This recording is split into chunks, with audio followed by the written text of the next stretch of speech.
Hi, this is Kirk Harbinger, and this is Bethany Gonyea. She's the founder of the Albany Peace Project and also Numinous.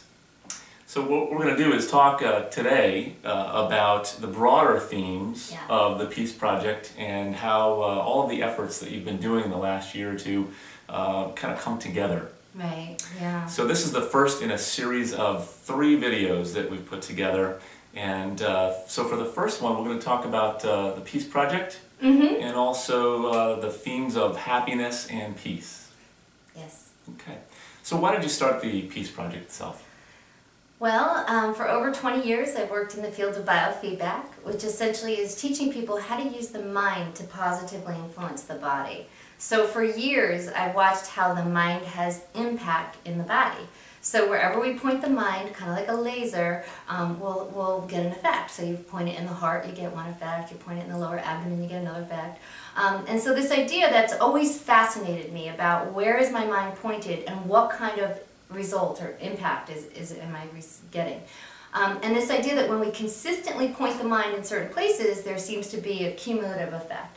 So that was kind of, I've observed that for years, and then I stumbled into the prayer research. And the prayer research, this idea of taking that same skill and not just pointing the mind inside the body, but outside of the body, and can there be an effect? And reading about the plants and the seed studies where when intention is sent to plants or seeds, plants grow taller and seeds actually yield more. So this, for then it was a natural step of, okay, intention has an impact, and if it can influence things outside of us, then could we possibly put this in service to obviously humanity and to reduce suffering? And the Transcendental Meditation Organization had done several of these studies, and similar, not quite, a little different emphasis, and it demonstrated that there does seem to be this calming, correlating result when people do this. So to me, I needed to bring this information out because there's dozens of those studies in peer-reviewed journals, and they're sitting there. And I can't think of a better time in history when we need to kind of take this work out and say, can we use this? Can we rely on it? And I need to know. I want to look under this rock to see just how well, what can we do with this? Right. So you decided to bring folks together in the regional Albany area to do what? To do what? Well, first of all, what has always kind of, what I wanted everyone to know kind of thing, is this idea that we have this nervous system, we have these bodies, and people don't know how to point the mind to bring out the highest and best within them. And so what I wanted to do is kind of give everybody the owner's manual to their own nervous system, that we have far more power than we've been taught, and we can utilize it and learn to finesse it within ourselves to live from this gorgeous place within that the researchers refer to as coherence. And we all have this ability, and so it's so elegant, so beautiful. I just want everyone to know it. Great. So this year the theme of the Albany Peace Project is the science of peace and happiness. Yeah. So tell us a little bit about that. So the science of peace and happiness, well, obviously a lot of times meditation is tied with those types of images and thoughts, and people always joke, they go, about bliss and oming and all that kind of stuff. That being said, there's a reason for that, and the science is demonstrating now that, yeah, absolutely, meditation helps facilitate brain changes that actually help with happiness.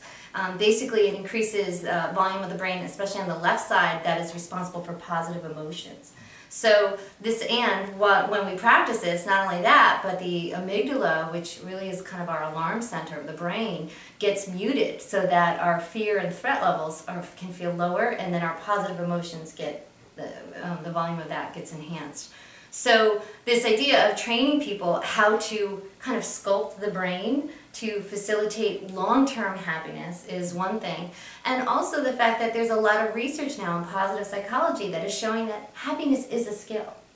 It's not something that we just stumble into and you just suddenly notice you feel well-being but you don't know why. No, it's because you've made specific choices, you've done certain things, and you've brought out the highest and best within you. And one other thing is we don't just do this for ourselves. that when we become happier, we are more available to serve and to give to others, and it helps society as a whole. So we do have some control over that. You're alluding to that. Yeah. And we're able to share it and influence other things and people around us. Yeah.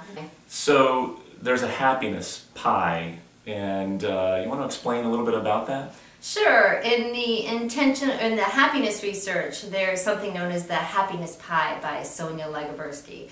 And she talks about how happiness can kind of be attributed to 3 broad categories. 50% of it is considered our genetic set point, that we were kind of born with a kind of a set point for happiness. And 10% of that happiness pie is attributed to circumstances. So oftentimes, you know, you could see somebody's life from the outside and see kind of really only 10% of their happiness. So, you know, whether or not someone, say, has a great material wealth or has no material wealth, you're only seeing 10% of really their happiness levels. And so I always find that really interesting, because what the pie also shows is that 40% of our happiness is attributed to our intentional activities. So how do we tend to choose our lives? How do we tend to live our lives? What do we choose to do with our lives that will actually facilitate happiness?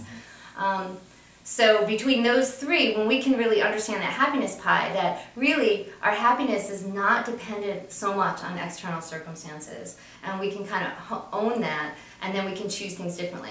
And by the way, we just talked about how the brain changes, so even that 50% genetic set point, that can be challenged at this point based on all the data saying that we can actually sculpt our brains differently to facilitate happiness as well. So if you think about that, you add, you know, there's 40% of our happiness is attributed to intentional activities, and then maybe we can be sculpting our brain to facilitate positive emotion. We have a lot of leeway to help with our own happiness. It sounds like we have a lot of promise within ourselves. Yes. And in addition to that, if we use the energy around us and tap into that, you know, on the whole, then we're going to have even greater influence. Yeah. And so regarding those intentional activities, there are certainly things they say that really dramatically help our happiness levels, and the Albany Peace Project offers all of them. Essentially, one is meaning and purpose, so this idea that we're kind of dedicating our meditations to the whole. And then also this idea of social connection. I mean, really, out of all the research, having healthy, positive relationships are the biggest key indicator to happiness. And also, what the research shows is that community, this idea of kind of connecting with others on a broader scale. And that's why when people finish the Albany Peace Project at the end of January, people feel so much happier, because they've actually been stoked using this happiness pie. They've been not knowing it, but actually invoking what the research shows creates happiness. Great. Well, it sounds like the Albany Peace Project really brings together, like you said, this theme of peace and happiness. And there's a lot of promise in the world, more than we think. Absolutely. So, good. Well, thank you so much for having us here.